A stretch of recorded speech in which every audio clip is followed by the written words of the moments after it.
El caso de la función, entonces, como comprensión de conceptos del análisis matemático en torno a esta pregunta: ¿qué entendemos por comprender la noción de función?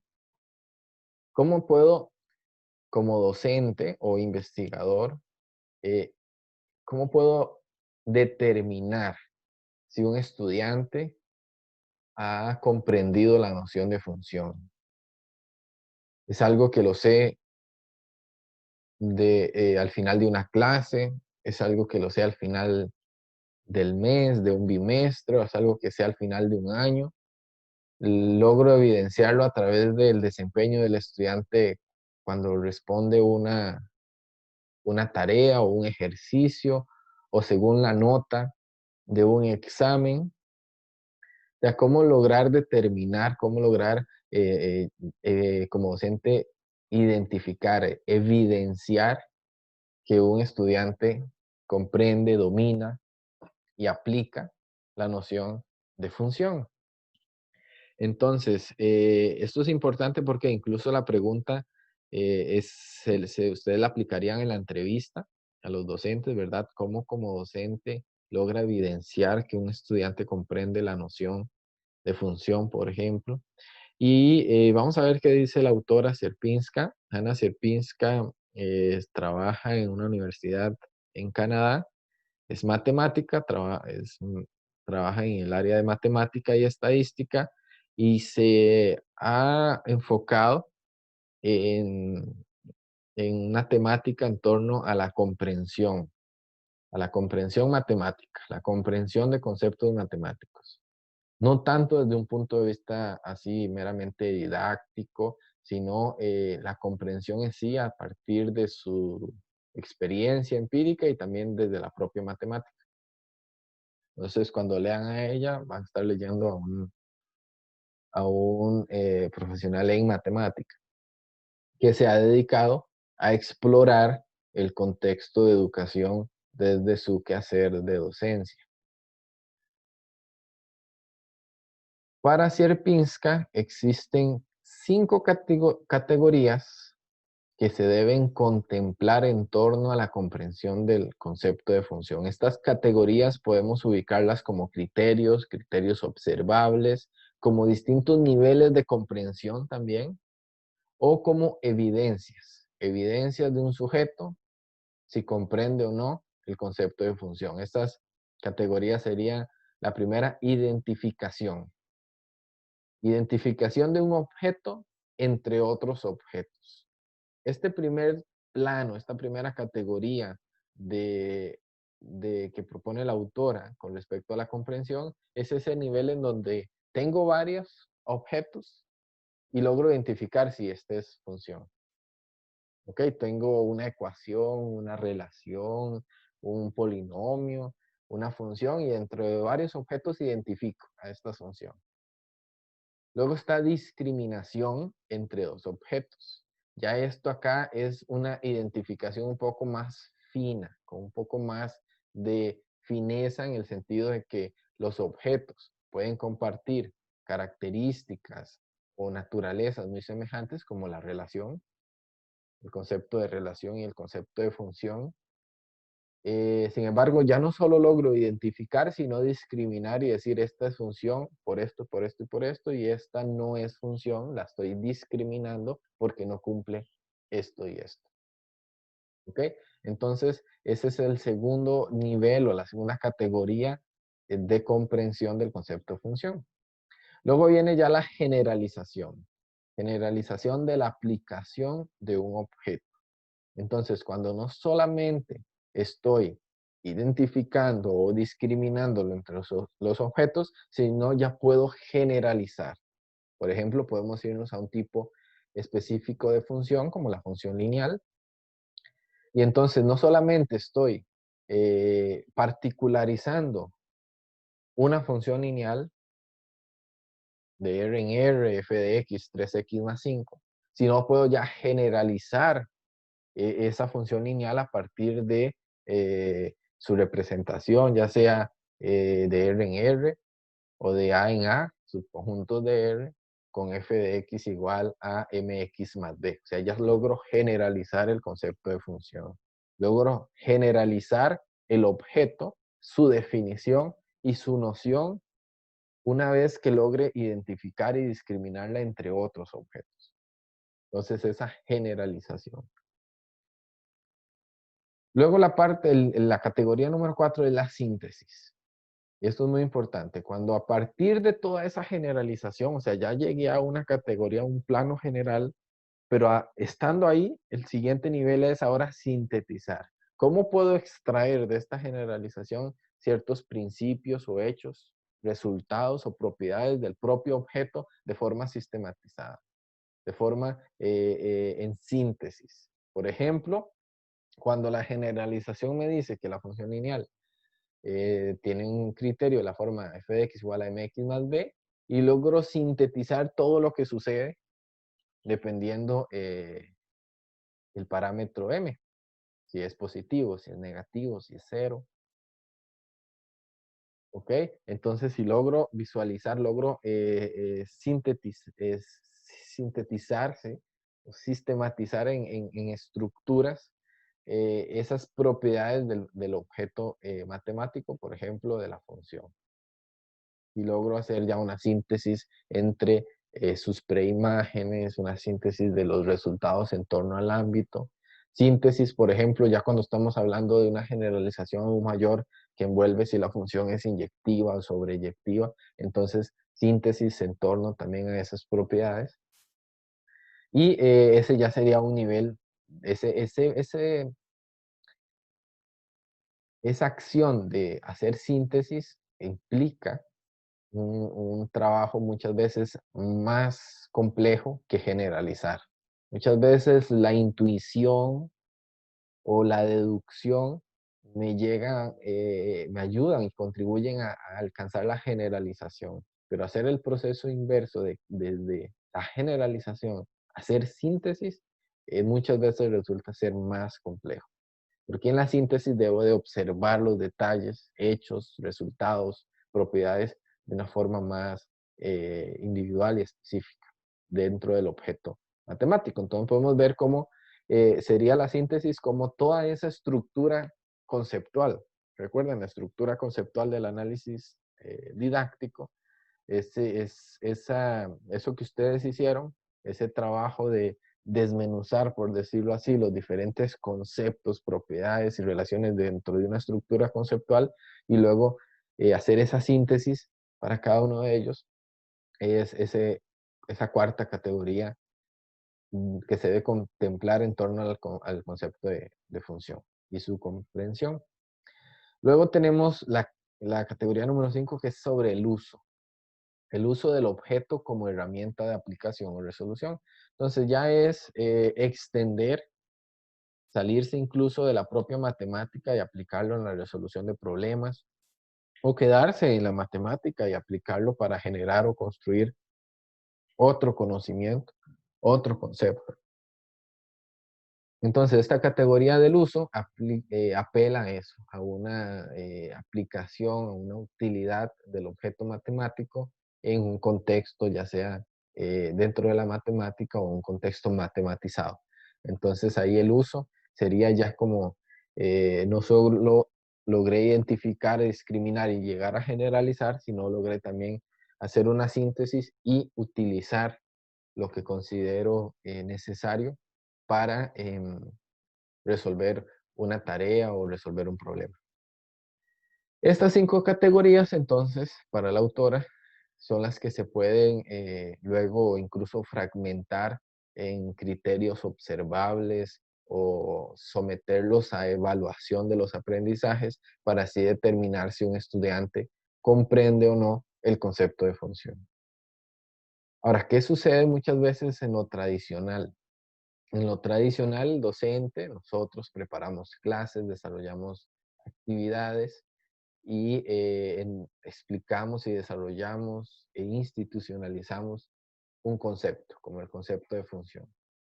Y luego dejamos ejercicios, tareas, problemas para que el estudiante aplique ese conocimiento y ahí logramos tratar de tener de inferir el nivel de comprensión del estudiante si está aplicando bien o no lo que debería aplicar y resolver la tarea, ¿cierto? O sea, muchas veces tratamos de someter la comprensión y las evidencias de que verdaderamente el concepto sea comprendido en la categoría 5.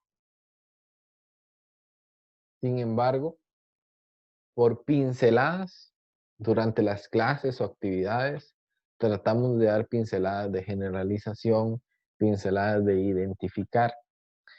Sin embargo, debemos extender más esa práctica como de la docencia y promover más aspectos de discriminación entre objetos, o sea, ponerle varios objetos, incluso con características semejantes y lograr discriminar si es función cuadrática o lineal, por qué no es lineal, por qué es cuadrática. O sea, a veces les damos a los estudiantes un abanico de tipos de funciones, pero para ellos, primero, ni saben qué es función y lo que tienen es un montón de nombres diferentes de funciones, pero no en sí por qué esta es cuadrática, por qué esta es lineal, por qué esta es exponencial y la logarítmica ya ahí ni llegué.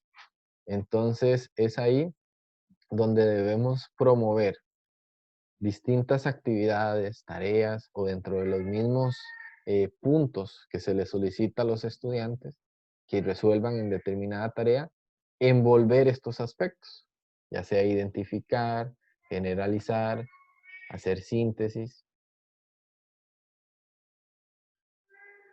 Como dice Hilary, no sé si quiere decirlo, Hilary, con el micrófono, así la escuchamos. Hola. No, que mi hermano está viendo función cuadrática y me pidió que le explicara y le empiezo a decir yo, bueno, ¿sabe qué es una función? Y me dice, no, y yo, dice, y Así solo es. ven el criterio y así, entonces está todo perdido. Sí. Otro caso más típico y tradicional en torno a este concepto. Y sucede así, es un concepto de, de, digamos, no solo difícil para el estudiante que aprende, sino para el docente hacer didáctica en torno al concepto. Es por eso que yo les he tratado de recalcar que cuando enseñen funciones, sepan que ya no están en un pensamiento matemático elemental, ya no están en nivel de álgebra ni en nivel de geometría plana. Están en pensamiento matemático avanzado, que fue lo que desarrollamos la clase anterior. Entonces, de tal forma hay que hacer didáctica diferenciada y específica para estos objetos. Entonces, incluso les motiva a aquellos que están ya preparando sus clases, continúan diseñando tareas, ¿verdad?, para los entornos, incluir estos aspectos de identificación, discriminación, generalización, síntesis y uso, porque es ahí donde logramos promover una comprensión más global, más profunda, darle más oportunidad al estudiante de explorar el concepto desde diferentes perspectivas. Bien. ¿Y por qué esto? Porque, bueno, por ejemplo, estaba pensando ahora en el caso que Hilary mencionó. El hermano de ella puede que le dé un ejercicio con función cuadrática y que calcule el vértice o que haga la gráfica y la hace. Pero el concepto en sí sigue sin estar ahí, sigue sin entender. Entonces, pueden que calculen imágenes, preimágenes, pero que se detengan qué es función cuadrática o que le pongan una función cuadrática o una lineal, no ven la diferencia, no logran discriminar o hacer síntesis de las propiedades específicas para un objeto en comparación con otro. Entonces, es ahí donde debemos realmente ocuparnos en marcar la diferencia cuando enseñamos estos conceptos. Bien, a ver qué más tenemos por acá. Así es, todo se mecaniza, como dice Nicole. Ahora, no es por llevar a un plano mecanizado las otras áreas de la matemática, pero por ejemplo, a veces en álgebra sí ocupamos mecanizarnos. A veces en propiedades aritméticas o leyes de potencias, está bien tal vez comprender el trasfondo de la ley de potencia y todo, sin embargo acaba por ser algo más algorítmico.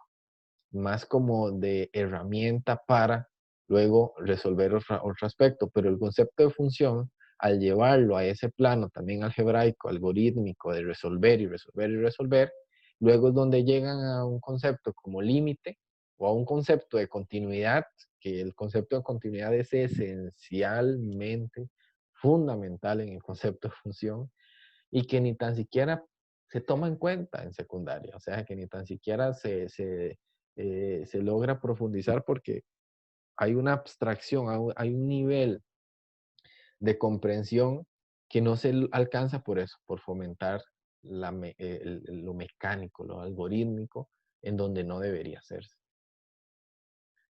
Bien. De la definición formal a la definición informal. Y vean acá qué interesante lo que dice la autora. Como les digo, ella es matemática, entonces hace una discusión en el texto bastante interesante de esto. Dice, el concepto de función se puede definir de manera formal, simbólica, casi sin utilizar palabras. Y ahí está un ejemplo de cómo se podría definir. Sean A y B subconjuntos de R. F es una función de A en B. Si solo sí, para todo X en A existe un único Y en B, tal que F de X es igual a Y. Ok, podemos encontrar una definición así en libros formales de matemática, en un curso de matemática universitaria. Y es una definición formal basada en la simbología. Y la autora hace una discusión diciendo, el sentido lógico del concepto en sí va a estar limitado a lo que dice la definición. Se limita tanto la estructura matemática a partir de esa oración que la define, como también quedan limitados los propios componentes que acompañan esa definición. Sin embargo, y la autora acá es donde entra ya la parte de docencia, la parte de experiencia en el aula. Sin embargo, en el mismo momento en que se aplica esta noción de función en un contexto, ya sea un contexto matemático, ya sea un contexto de naturaleza real o ficticia, donde se va a hacer una matematización, ya como lo hemos visto, se recurre en esos contextos, cuando se está aplicando la noción de función, se recurre al lenguaje informal para referirse a aproximaciones o a aplicaciones de la noción de función, y este lenguaje informal muchas veces genera significados que trascienden más allá de la lógica de la propia definición. Entonces, para la autora es una realidad que por más que se logre definir de manera formal la noción de función, cuando nosotros la llevamos a un plano de utilidad, que es el último plano de la comprensión, ¿verdad? De usar, de aplicar, ya sea en la matemática o ya sea en un contexto extra matemático, lo que se va a usar no es la definición formal, sino es el lenguaje informal para referirse a ciertas aproximaciones de la función, donde de manera informal podemos decir, bueno, este objeto, esta magnitud se relaciona con esta otra magnitud una única vez, donde de manera informal se comienza a referirse a esas aproximaciones del concepto de función. Y entonces ese lenguaje informal genera significados que trascienden la propia lógica de la definición. Entonces acá es donde vemos que el propio discurso del profesor es muy importante para dar los detalles de los elementos que definen el concepto de función y no la definición en sí misma. O sea, cuando nosotros institucionamos un concepto como el de función, debemos saber que a pesar de que ya lo hemos presentado en una clase, de que hemos hecho un resumen donde el estudiante puede ir y consultar la definición, es a través del discurso matemático y la aplicabilidad de ese discurso que esa definición va a trascender más allá de la propia eh, explicación formal que estamos dando del concepto. Entonces, es algo que yo les recalcaba a los grupos que ya que han implementado las clases, las sesiones, en el módulo de funciones, que el discurso es muy importante. Cuando empezamos a llamar las cosas como son, cuando empezamos a llamar esta preimagen, se relaciona con esta imagen. Cuando ya pasamos de decir este elemento, se relaciona con este, o el conjunto de salida, con el conjunto de llegada, y empezamos a llamar dominio, ámbito, criterio, cuando tal vez al inicio era una fórmula.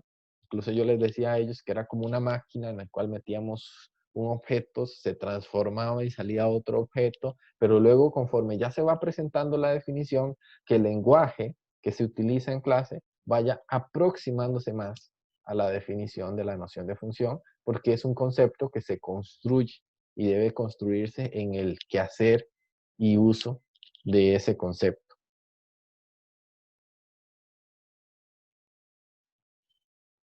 Ahora, en torno a esta definición, la autora también habla o se refiere a los componentes, los elementos que definen la noción de función. Y ella habla que estos componentes definen asimismo tres mundos diferentes. Veamos. Estos elementos se deben comprender considerando que, por ejemplo, X y Y. X y Y la autora los llama objetos cambiantes. Para nosotros variables, por ejemplo. Objetos que cambian. X y Y son los objetos que cambian, depende del dominio, depende de las restricciones del dominio, depende de quién es la variable independiente, así también va a cambiar la variable dependiente. O sea, es un mundo de cambios. Esos serían los objetos cambiantes, un mundo de cambios. Luego está F. F es un objeto transformador. Para nosotros sería esa relación. ¿Por qué es un objeto transformador? Porque es un mundo de procesos y relaciones. O sea, F es el objeto que toma un objeto cambiante X y lo transforma en un objeto cambiante Y. Es un mundo de relaciones porque está estableciendo relaciones entre los objetos cambiantes y de procesos porque el transformar, lo que está implicado por detrás de transformar es un proceso. Y luego el objeto operatorio vendría a ser el f de x igual y o la formulita.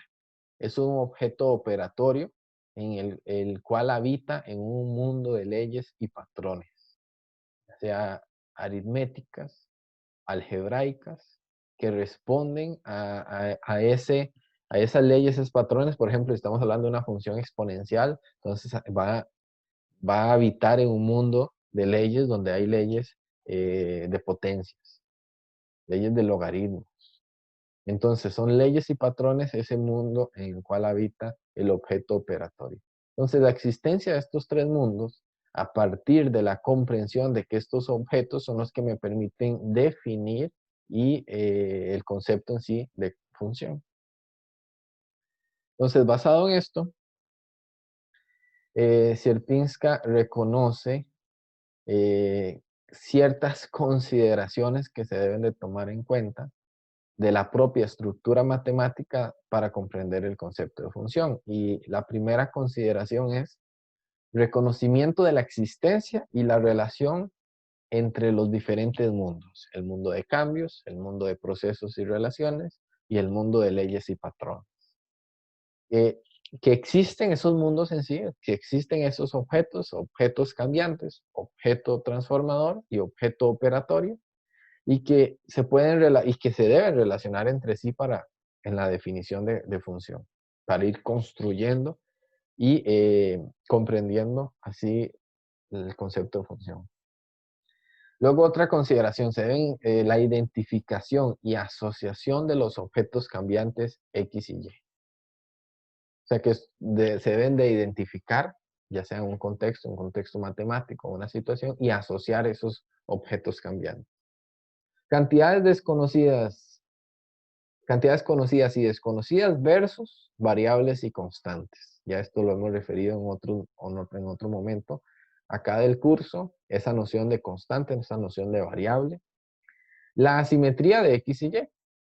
Asimétricas. ¿Por qué no son simétricas? La asimetría, porque hay una variable independiente y una variable dependiente. También el tratamiento de X y Y. ¿Son magnitudes o son números? Recuerden, eso forma parte incluso de aquellos obstáculos epistemológicos que discutimos, en el cual se superaba la noción de magnitud y se llevaba a la noción de número en sí.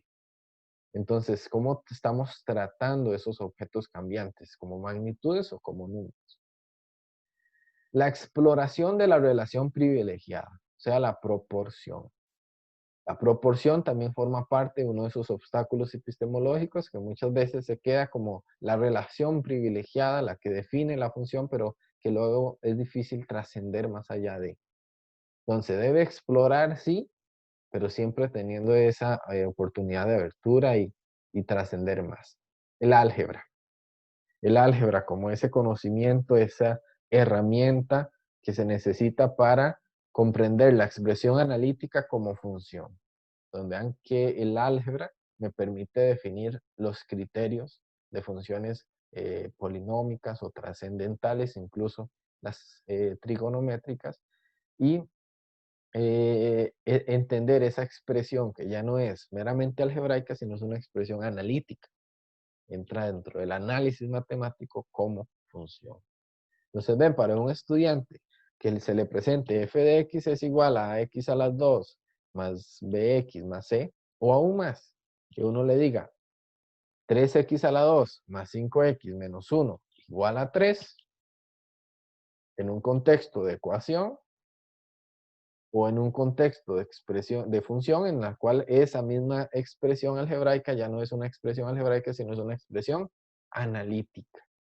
O sea, ahí entra en juego todo lo de los objetos cambiantes, donde lo del objeto operatorio, donde el objeto transformador, en cuanto en la ecuación, entran otros conceptos.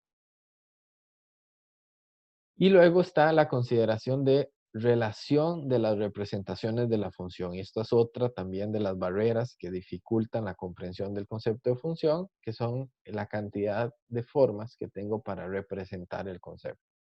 Diagramas, tablas, gráficas, gráficos, simbología. Entonces, estas distintas, incluso verbalmente, estas distintas representaciones, el relacionarlas en sí, forma parte de las consideraciones que debemos de tener en cuenta para comprender el concepto de función.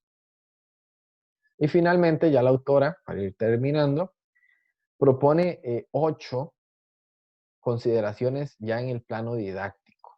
Ella se aventura a hacer consideraciones didácticas muy bien señaladas sobre la concepción del concepto de función.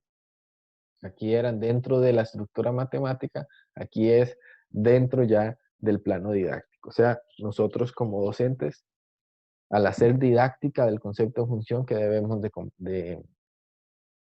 tomar en cuenta. Primero, con respecto a la motivación, ¿verdad? Que la autora también, por parte de su experiencia como docente, sabe que las funciones son temas que implican un mayor desafío cognitivo, por lo tanto, el estudiante, el sujeto, tiende a estar desmotivado en estudiar algo que se le desafía más, que es de más, implica pensar más, y puede que lo que esté haciendo no esté del todo correcto, entonces tienden a desmotivarse. En el tema de funciones, los estudiantes tienden a estar desmotivados. Por lo tanto, con respecto a la motivación, ella dice que para generar una comprensión de este concepto, los estudiantes deben estar interesados. Interesados no solo en resolver, sino en explicar sus argumentos, explicar los cambios, o sea, los objetos cambiantes. Deben entender esos cambios y las relaciones que se pueden establecer dentro de un problema de naturaleza científica. Se les debe dar la oportunidad de utilizar estos conocimientos para explicar fenómenos de la vida cotidiana, social y económica, o sobre funciones que se encuentran en otras ciencias. Es por eso que el tema funciones debe estar ligado realmente a resolver problemas, a modelar problemas, en las cuales vean aplicabilidad y forme parte de la motivación. De lo contrario, mm, estaríamos ya comenzando con el pie izquierdo, si presentamos el concepto de función alejado de contextos y meramente matemáticos, dar definiciones, fórmulas, propiedades, estaríamos ya comenzando con el pie izquierdo. Bien, con respecto al contexto introductorio, o sea, la forma en cómo van a presentarse por primera vez. Y observen, las funciones, según la autora, en su forma analítica deben aparecer primero como herramientas para modelar ciertas situaciones. Ya sea en la vida real o en la ciencia, la selección y construcción del modelo debe estar sujeta a la discusión de clase.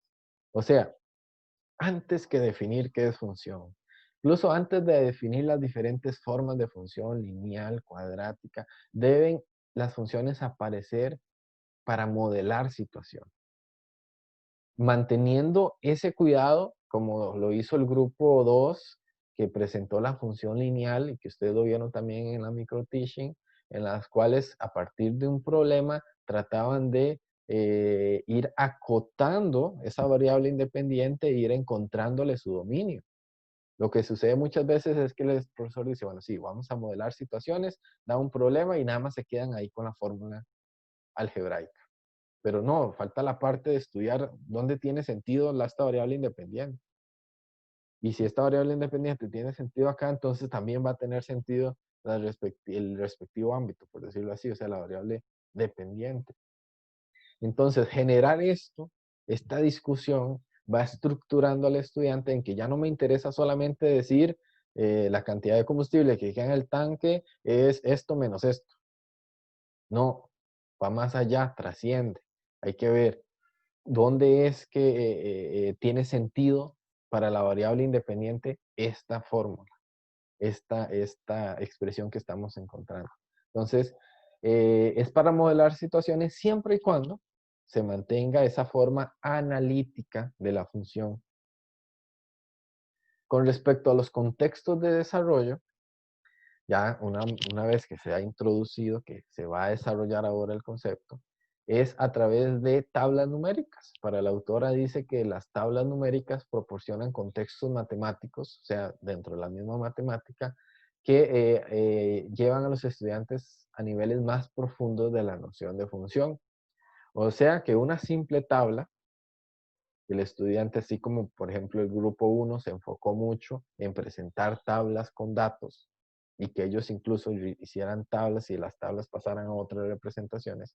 Eso para la autora enriquece la comprensión del concepto de función porque vamos a estar siempre asociando las dos variables. A través de una tabla puedo ir asociando, ya sea si la hago vertical, las diferentes columnas o las diferentes filas si hago la tabla horizontal.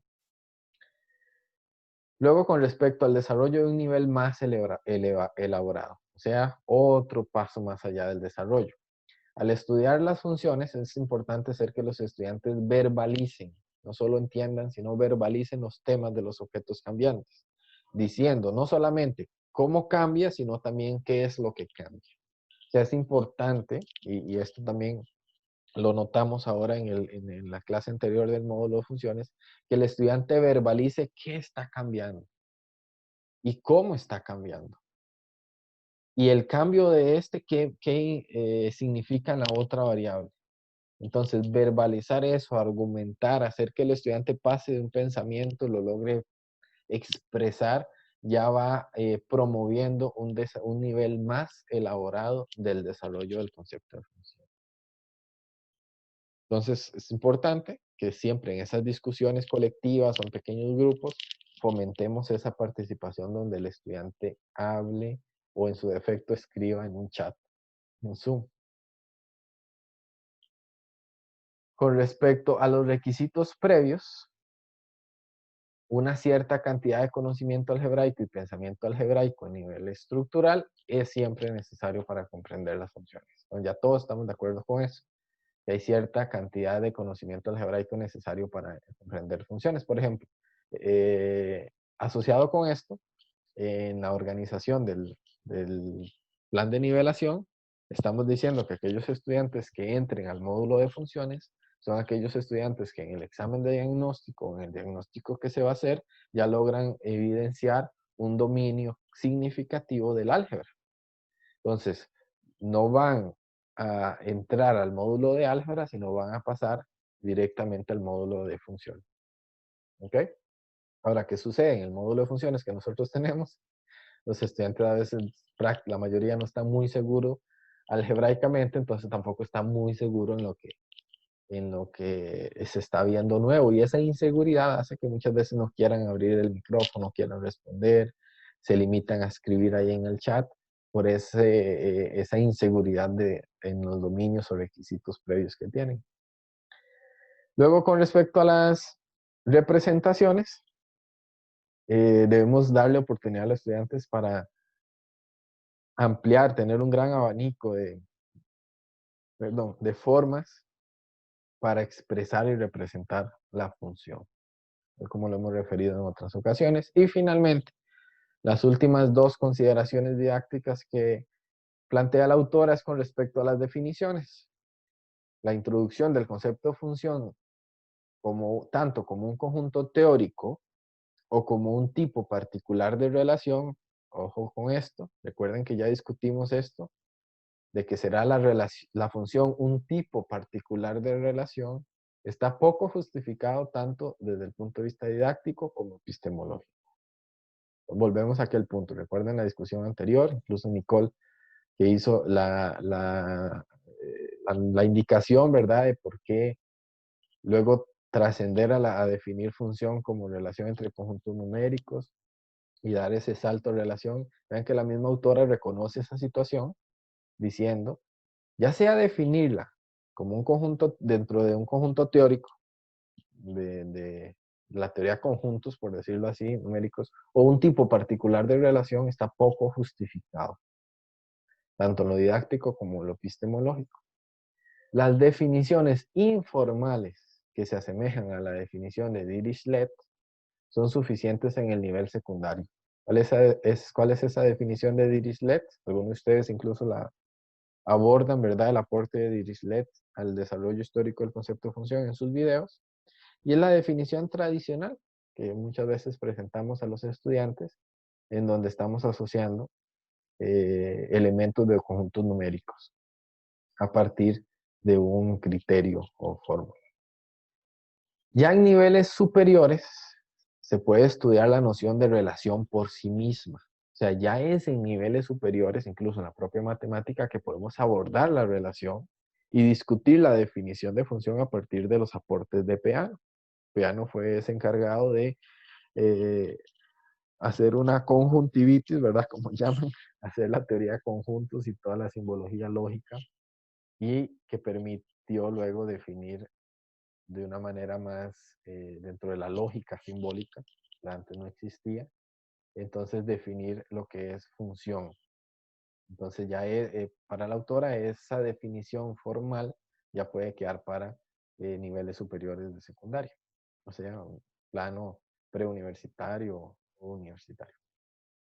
Finalmente, con respecto a la discriminación entre la noción de función y otras nociones, la discusión en clase sobre las similitudes y diferencias entre las relaciones causales y funcionales pueden contribuir a una mejor comprensión de ambas nociones. O sea, cuando se logre en clase ir discutiendo entre diferentes relaciones y relaciones que sí son funciones, se logra ir generalizando más en sí el concepto de función. Bien, y con esto la autora termina haciendo esas consideraciones didácticas que de manera muy resumida se las acabo de presentar. Lo que les recomiendo es luego leer el artículo y profundizar en torno a lo que esta autora tiene que decir con respecto a la comprensión de la noción de función. Entonces, si tienen algún aporte, comentario, pregunta.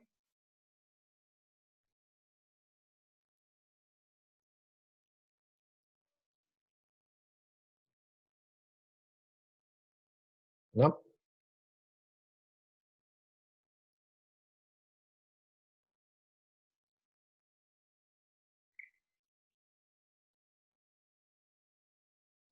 Dariet, no sé si gusta abrir el micrófono. Sí, es que cuando se mencionó sobre Ujú.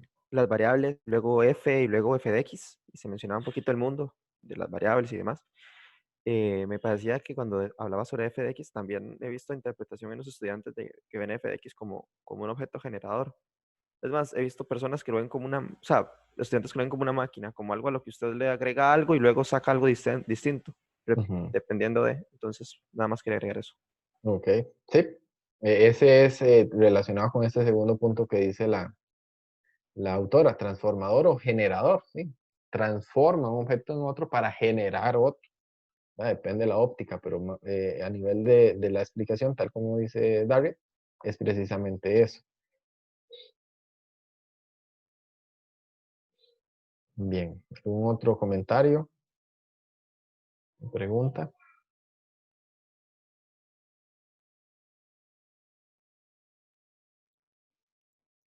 No.